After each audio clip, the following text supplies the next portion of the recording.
স্বাগতম। আপনি দেখছেন কে হতে চায় ধর্মপতি পর্ব 12। আজকের প্রশ্ন, হিন্দু ধর্মমতে কার আশীর্বাদ ছাড়া দেবতাদের শক্তি পূর্ণতা পায় না? Option A Brahma, option B Saraswati, option C Shakti Adyashakti, option D Vishnu. নিচে কমেন্টে জানান ধর্ম ও জ্ঞান নিয়ে আপনি কতটা জানেন।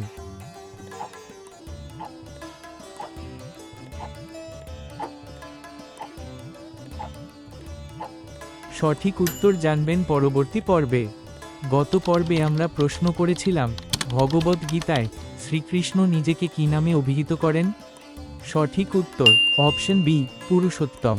শ্রীকৃষ্ণ ভগবদ গীতায় নিজেকে পুরুষোত্তম বলে অভিহিত করেন, অর্থাৎ সৃষ্টির মধ্যে শ্রেষ্ঠ, যা জীবাত্মা ও পরমাত্মার ঊর্ধ্বে অবস্থান করে। ভিডিওটি শেয়ার করুন আর সাবস্ক্রাইব করে পাশে থাকুন। কে হতে চায় ধর্মপতি পর্ব 13 তে আবার দেখা হবে।